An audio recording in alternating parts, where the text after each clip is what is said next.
Through the devastation that has rocked our region, there are countless stories of people stepping up and coming together for their communities. And after one neurosurgeon and Breathitt County native heard about the state of her hometown, she knew she had to help somehow. WYMT's Alyssa Williams spoke with Dr. Randy Barnett to learn more about the project that took flight. In the past few days, flood relief efforts have extended beyond the Commonwealth, and Eastern Kentuckians who have left the mountains are returning to help. You know, my family lost their home. My aunt and uncle that lived beside of us lost their home. All of our neighbors, everybody up the holler just lost everything. Chief neurosurgery resident Dr. Randy Barnett is from the Lost Creek area of Breathitt County, but works at the University of North Carolina at Chapel Hill. It was so hard because I'm not here and I wanted to be able to help, and they were telling me there was no physical way for me to get here at that time. All the roads were covered or blocked off. That's when Dr. Barnett's colleague, Dr. Philip Scholes, stepped in with a plan. And I'll say, well, we could go there on Tuesday. And this was Sunday night. And she said, we'll have to work. And I was like, that's okay. Well, I think we'll fly there anyways. What can we do to help out? What can we take? Dr. Scholes, who is a pilot in training, helped organize a flight from North Carolina to the Wendell H. Ford Airport in Hazard to bring in supplies. Philip and I both went out and got stuff. My entire neurosurgery department, everybody contributed to this. And, you know, a lot of people at UNC love the people here in Kentucky, and they wanted to be able to help out. And we did it all in less than 24 hours. And not only was it a chance for UNC medical staff to help communities in need, but to also help reunite their colleague with her family. You know, I can't even describe how I feel about this right now. It's, you know, all the people back in North Carolina that came together to make this possible. It means so much to me that people cared this much. An idea that took flight helped a family and their community to heal and rebuild. In Perry County, Alyssa Williams, WYMT Mountain News. Wonderful story, and just one of many, many similar stories that we've heard of folks who've left the region that just felt compelled to come back and give back. Dr. Barnett says she's so grateful for Dr. Scholes, the neurosurgery department, and the Veterans Club in Louisville for making all of this happen. Hundreds of people in eastern Kentucky are suffering from the recent flooding, probably thousands, but for flood victim Teresa Neese, this is the second time that she's had her home destroyed. Her house collapsed last year because it was built on unstable ditches caused by past mining in the area, but last week she watched her house and all her belongings fall once again. I don't know what we're going to do. I really don't, because if it hadn't been for family and friends the first time around, I would have never got restarted. This time around, I don't know what I'm going to do. We'll have more of her story and how she's recovering tonight at 6.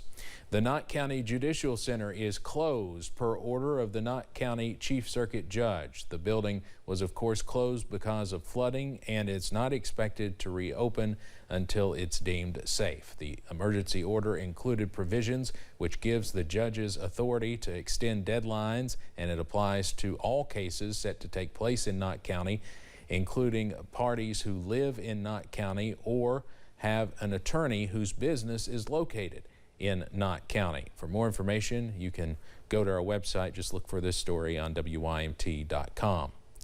The Wolfe County School District opened its doors for Breathitt County residents displaced by flooding to seek shelter. School staff are volunteering to help run the 3 shelters in Campton. Wolfe County High School is open for people and families. Wolfe County Middle School is for patients from the Jackson Nursing Home, and Campton Elementary is for people and their pets. Staff are collecting donations as well. I sure lost everything I had, you know, but I got out there with my life. Water was dry, but my life and her life ain't worth it. You know, material things will dry. If they don't, you'll get more. Yep. But you're gonna get one life to live, and that water ain't nothing to play with. Officials are still asking for donations. They'll be delivering clothes to Mountain Mission on Highway 30 in Jackson, and other types of donations will go to First Church of God, also on Highway 30 in Jackson. Governor Beshear announced a number of cooling centers opening due to the heat the next couple of days. The governor said the heat is certainly a concern, especially for those without power, and there are still a few thousand without power, senior citizens and other vulnerable folks. So let's take a look at the cooling centers. There's quite a few of them. Let's run down the list. In Breathitt County, the library. Floyd County, the community center. In Johnson County, the Paintsville Recreation Center. In Knott County, the Sportsplex, where many things are going on. Letcher County, another hub, the Letcher County Central High School. Here in Perry County, the Senior Citizen Center. Pike County, Shelby Valley Elementary School. And Wolfe County, the Senior Citizen Center. Again, this is for cooling centers, just to go in, cool off if you've been out working in the flood, if you just need to take a break. All these cooling centers will be open.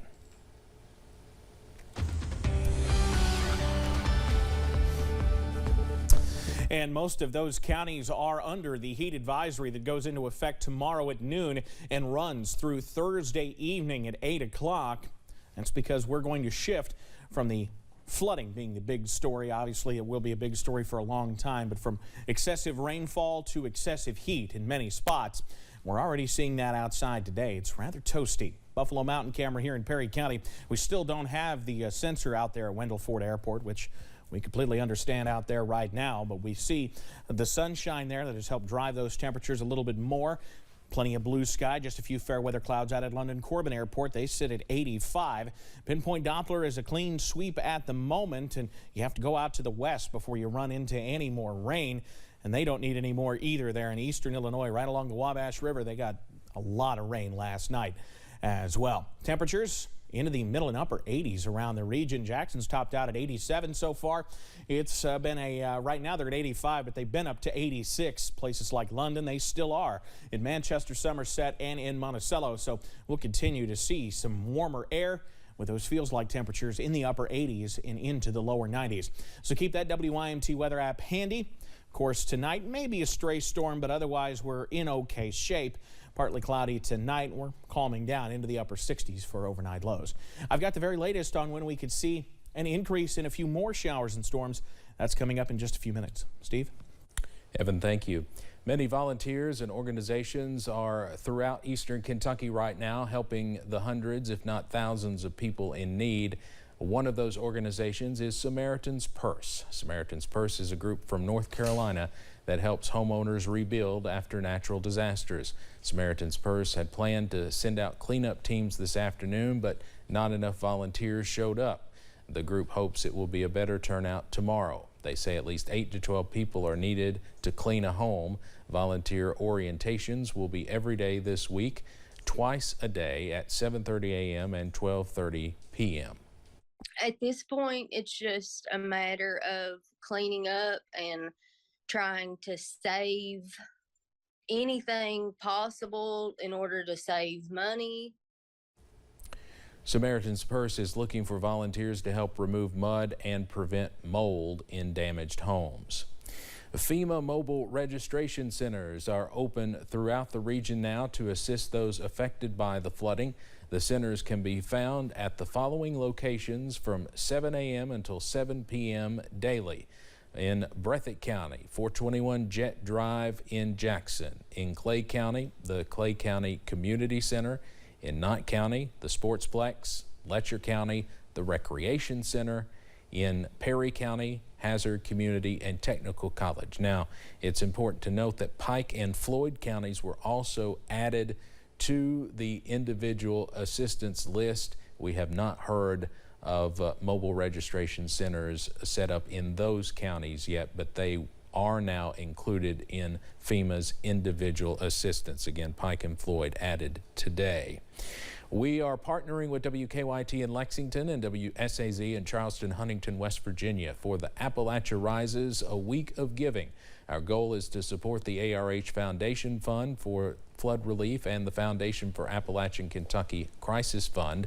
Our fundraising efforts have received a major boost from Hazard native Joe Kraft and his wife, former UN Ambassador Kelly Knight Kraft. The couple will match every dollar raised for the Foundation for Appalachian Kentucky Crisis Fund up to $1 million. You can get involved in the fundraising effort by scanning the QR code that you see there on your screen. Coming up on First at 4, House Speaker Nancy Pelosi is visiting Taiwan, but the political visit is sparking controversy between the U.S. and another Asian country. Plus, the very latest on heat moving into the mountains and when we could see some more storms arrive. In fact, a few more counties were just added to that heat advisory. Details coming up. WYMT News app offers alerts on breaking stories as they happen, customized to the categories you choose.